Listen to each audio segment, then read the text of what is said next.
With the Flight Simulator 2020 Alpha coming to an end in July and finally moving into the beta phase, it's becoming increasingly clear that the sim is creeping ever closer towards its release date. With that in mind, I wanted to take a speculative look at the release windows for Microsoft Flight Simulator and also take a look back for a retrospective on the entire alpha period. So, first things first, that release date. There's no official information on when the new Flight Simulator will be released, however it's widely expected to release in 2020. Now that said, with a little bit of speculation, it might be possible to zero in on a release window that is at least a little more specific. Keep in mind that this is of course speculative, I don't have any inside information, but it is also somewhat an educated guess. Now we've got a few things to work with here. Firstly, unless the dates change, Microsoft are currently set on releasing a closed beta in mid-July. And by that point, the alpha period will have lasted for a total of 9 months, which is a long old time. It's extremely unlikely that the beta period will last that long, and I firmly believe that Microsoft want to release this year. At a guess, if we were to imagine that Microsoft and Asobo wanted a 1 year worth of testing, that would give us a release window of around October 2020, as the first alpha test began in October of 2019. This would allow for around 3 months of beta testing, which, after personally having been involved in numerous beta tests, kind of feels about right. It's also possible to speculate a little further here. In June, Thrustmaster announced a new side stick and throttle quadrant. These are officially licensed by Airbus and are based on the actual stick found in the Airbus A320. What's more, and here's the really important part, Thrustmaster developed the hardware in partnership with Microsoft specifically for Flight Simulator 2020. I therefore feel it's more than reasonable to assume that the official hardware for Flight Simulator 2020 would likely release reasonably close to the actual release date for the new Microsoft Flight Simulator.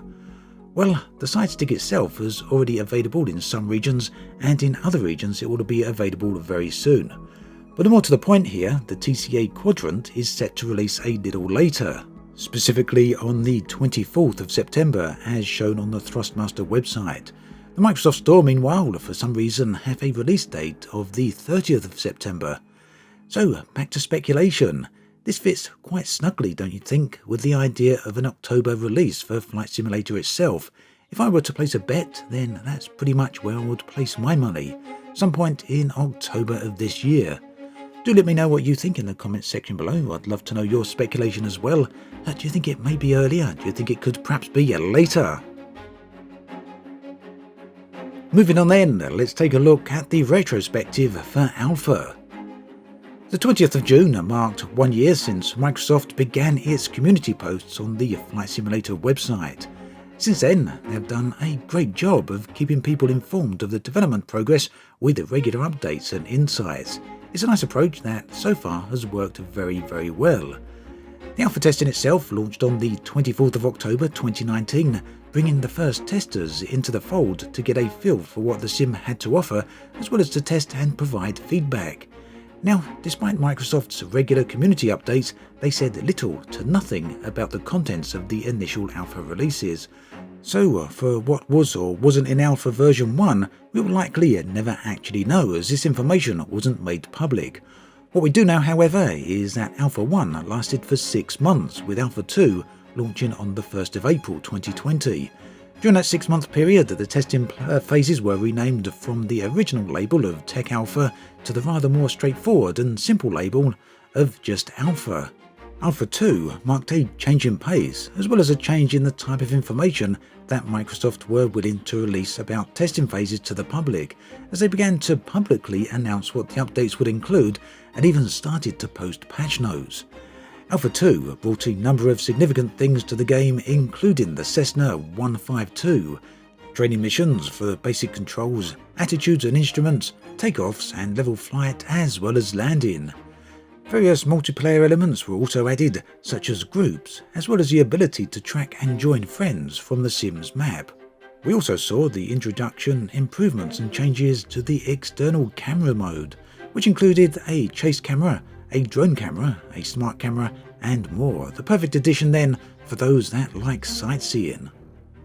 Later point release updates in Alpha 2 also added the Sedona landing challenge as well as the mighty Airbus A320. Meanwhile, the 21st of April also saw the release of system specs, finally telling simmers what type of hardware will be required to run Flight Simulator 2020. From Alpha 2 onwards, a new major alpha release has been made available each month, bringing with them content and changes, and all of this even with the working from home policy and the worldwide virus issues. Alpha 3 launched on the 14th of May, adding the second of the included airlines, the Boeing 747.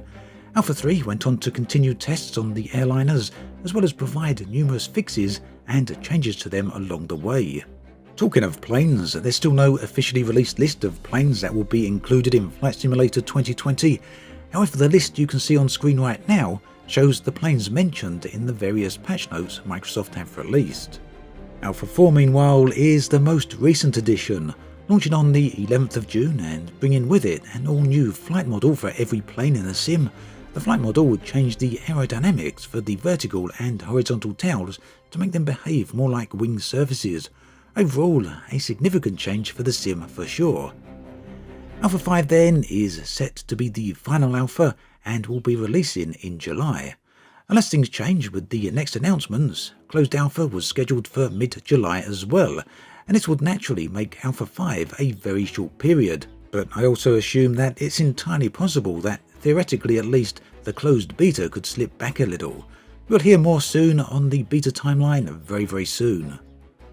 The completion of Alpha then marks a very important phase for development of Flight Simulator 2020. Whilst in development terms the definition for the terms Alpha and Beta are not really set in stone, generally speaking Alpha is all about the introduction and testing of new features. For Microsoft Flight Simulator this would include things such as the world itself, the weather, the flight model, the flight route planning, any and all AI, ATC, multiplayer elements and more. Basically, by the time Alpha is complete, all the foundation elements of the sim should be in place. What this means is that essentially by the time we reach the end of Alpha 5, testers would have access to a feature-complete version of Flight Simulator 2020. Beta, on the other hand, moves development into a very different phase entirely. Again, definitions for this phase are not really set in stone and will vary from studio to studio.